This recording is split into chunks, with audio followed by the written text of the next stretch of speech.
And what do we know here, Dan?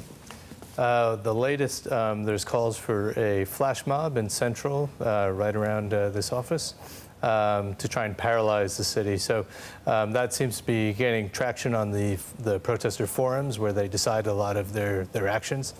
So that's kind of the next thing we expect. We've also seen protesters take to the subway station on Eastern Hong Kong Island where the shots took place, and there's some vandalism there.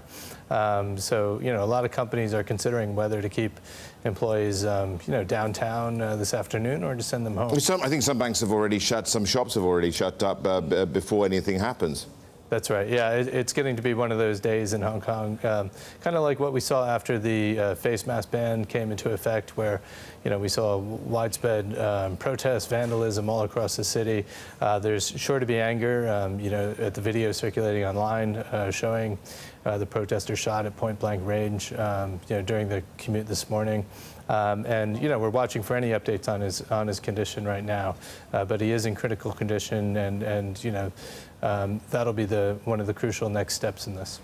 Dan, I mean, just checking what's going with the Hang Seng, I think we're down over 600 points now. This is approaching that 27,000 level. The stock market had done fantastically well since August. Perhaps many of those gains are being erased thus far. But tell us, is it also taking into account not just the protests, but actually the parlous state of the economic life of this territory?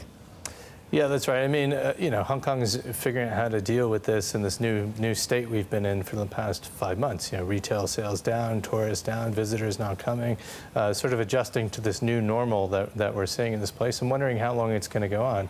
And every time we start to see it wane, then we start to see something else that happens that inflames the protest further. So there's still really no end in sight to what's going on here.